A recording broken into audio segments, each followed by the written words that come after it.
There are very few lobbies working the corridors of Capitol Hill with as much clout as AIPAC, the American Israel Public Affairs Committee. They're the people who tell the Congress which legislation affecting Israel they like and which they don't.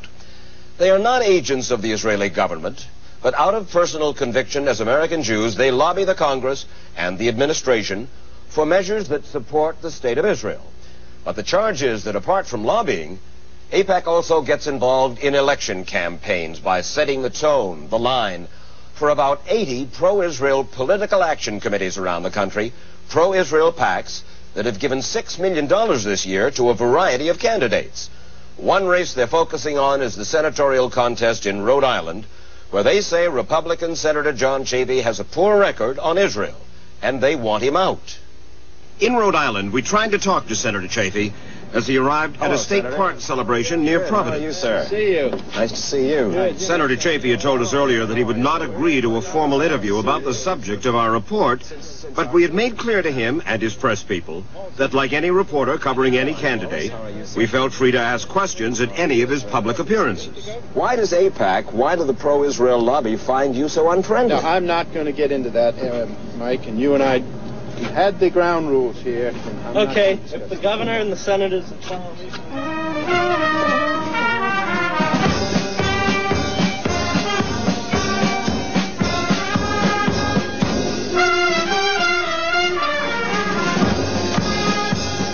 Rhode Island has a population of only 1 million, so a senatorial campaign here should be cheap.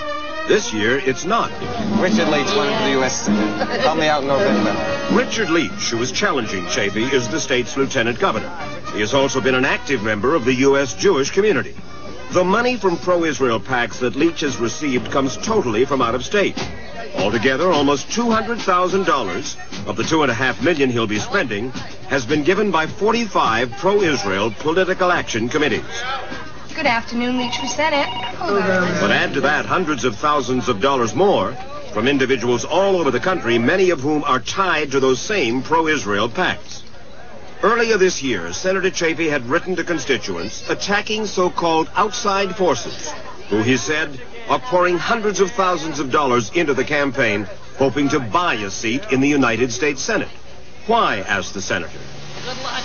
Chafee, as we said, had refused us an interview. Richard Leach did not. The United States Senate. Richard Leach is hardly a household name in California or Arizona or Illinois or Florida, so, and you've never voted in the Senate of the United States. So the question is, how come these pro-Israel PACs know that you're so reliable? They know that Richard Leach can win this race for the Senate. Any candidate for the United States Senate raises a tremendous amount of their money from outside of their home state.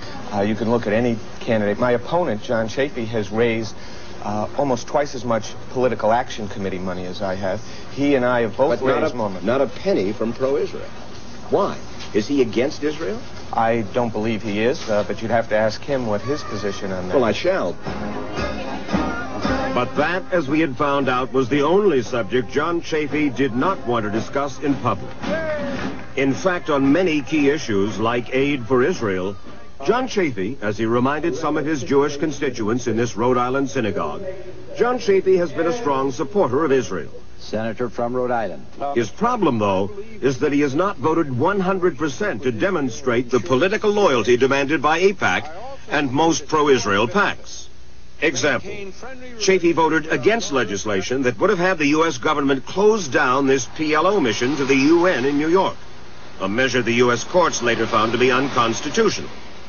But what irritated the pro-Israel PACs most were Chafee's votes over the years to sell sophisticated military equipment like this AWACS surveillance aircraft to moderate Arab regimes like the Saudis, even though Chafee was on the record saying, Israel's military dominance in the area is not going to be altered by this sale. If it were to be altered, I would not support the sale. Several prominent Jewish Rhode Islanders, like Republican Larry Goldberg, have tried to convince the pro-Israel PACs that Senator Chafee deserves their backing. And I think that the exaggerated fundraising, has really not been fair to his record. What do you mean exaggerated fundraising? Well, we have raised hardly any money from the pro-Israel community. The Palestinian uprising against Israeli occupation and the headlines it has produced All of that has hurt moderates like John Chafee, says Goldberg. Why? Because it raises the anxiety level among pro-Israel Jews in this country and makes them anxious to find congressmen they can count on 100%. And they may look more carefully at Senate races, even far away from where they live, in order to see if there's a candidate that they can support who will be more pro-Israel than the one that they have there now. And I think that's the way that it plays out. Inside this building are the headquarters of AIPAC, the American Israel Public Affairs Committee. They would not let us photograph inside their headquarters. AIPAC says it is the spearhead for support for Israel here in Washington. It is not a political action committee. It does not make campaign contributions. But the clout of AIPAC here on Capitol Hill is legendary. Practically every congressman and senator says his prayers to the AIPAC lobby. No, they've done an enormous job of corrupting the American democratic process. George Ball was number 2 in the State Department under Presidents Kennedy and Johnson, and he has never been reluctant to criticize the pro-Israel lobby. It's the most effective lobby in the United States today, and I would put that ahead of the National Rifle Association. What's wrong with picking a candidate to support on the basis of the way that he is voted? Isn't that the American way? I think it's a caricature of the American way. The word power, when it's used for AIPAC, is a myth. It's baloney. AIPAC is powerful only because the American people are behind Israel. Rabbi Israel Miller is the vice president of AIPAC. AIPAC is not anti-Chafee. No, AIPAC has put on the public record his votes on some of the issues that concern us, but we deal with a very politically aware and sophisticated group of people, the pro-Israel community, and they make up their own minds. You know, if we were You to don't direct them. We do not direct them. Let me read to you a memo, an AIPAC memo, November 3rd, 1987. Senate race. Lieutenant Governor Richard Leach, Democrat, Rhode Island, is running against incumbent Senator John Chafee, Republican. Leach, who is Jewish, has a very good chance. Our problem is that the pro-Israel community is not excited and as forthcoming as they should be. We need to put the word out on this race, emphasizing Chafee's poor record. The focus should be to generate interest for a terrific candidate to replace a poor supporter of our issue. See attached voting record and Marty's analysis. It's an AIPAC memo. Who signed it? I don't recognize it as an AIPAC memo. Rabbi Miller continued. In this case, I think all that was being said was that Leach has a chance against an incumbent senator. Who has a poor record. And we got to get the word out. His record is not as poor as some other senators. Shortly after that interview, AIPAC confirmed that the memo was in fact written by a former AIPAC political staffer. But they insisted she was a low-level employee and that her memo did not reflect AIPAC policy. And that's important for AIPAC because under U.S. federal election regulations, if it were shown that pro-Israel PACs were working in conjunction with AIPAC or were coordinated by AIPAC, that would arguably be a violation of the law. Well, shortly before this broadcast, 60 Minutes received in the mail from an anonymous sender another memo written by a high-level AIPAC official, Liz Schreier, in which she urged a colleague to make certain that several pro-Israel PACs around the country funnel cash contributions to a handful of senatorial candidates. AIPAC officials acknowledged to us the memo was indeed an AIPAC document, but they declined to answer any questions about it. They said in a statement that despite appearances to the contrary, AIPAC does not have the power to direct fundraising decisions. Now, who are other senatorial candidates in current races with what pro-Israel PACs call poor records on Israel? Well, for instance, this year, many pro-Israel PACs are trying to defeat incumbent Senator Chick Hecht of Nevada, even though he is Jewish, because he, too, did not follow the AIPAC line on weapons sales to the Arabs. And there are many who charge that AIPAC, with its sights set only on Israel, is just too demanding of U.S. politicians. We aren't demanding of U.S. politicians. We have a concern about Israel, which is understandable, particularly in this generation. Had you and I been in certain parts of Europe, we would have walked to Auschwitz together. We're very sensitive about the security, about the future of Israel, and support of Israel means that we feel that it is in the interest not merely of Israel, but also in the interest of the United States. Israel is a strategic ally of the United States. In recent years, AIPAC and the pro-Israel PACs have helped defeat, among others, Congressman Paul Findlay and Pete McCloskey, Senators Harrison Schmitt of New Mexico, Walter Huddleston of Kentucky, and Chuck Percy of Illinois. Like Senator Chafee, Percy too came out in favor of that sale of AWACS to the Saudis. I finally reached the stage where, as chairman of the Foreign Relations Committee, I saw our foreign policy totally turned around. With a Muslim world, 800 million people looking askance at the United States of America, what is happening, who is running the foreign policy. Can Israel and the Prime Minister have more power than the entire Senate of the United States or the President of the United States? And that, to me, I simply said, enough is enough. That particular AWACS sale to Saudi Arabia did manage to pass the Congress, and in 1984, pro-Israel PACs and other individuals spent millions to unseat the powerful Senator Percy. Let me just quote to you the words of the executive director of AIPAC, Tom Dyer. After the defeat of Chuck Percy a few years back, he said to a Jewish group in Toronto, quote, "All the Jews in America from coast to coast gathered to oust Percy, and the American politicians, those who hold public positions now and those who aspire, got the message." It was an unfelicitous expression of that which Tom felt in his enthusiasm and in his zeal. I think if he had it to say all over again, he would have put it altogether differently.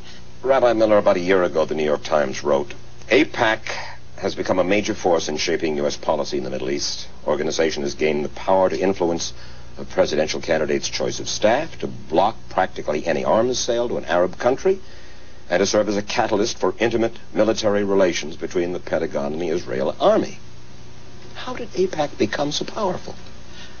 Again, I'll say that that's very flattering, but it's a myth. It's just not so. The American people support Israel, and therefore Congress votes as it does.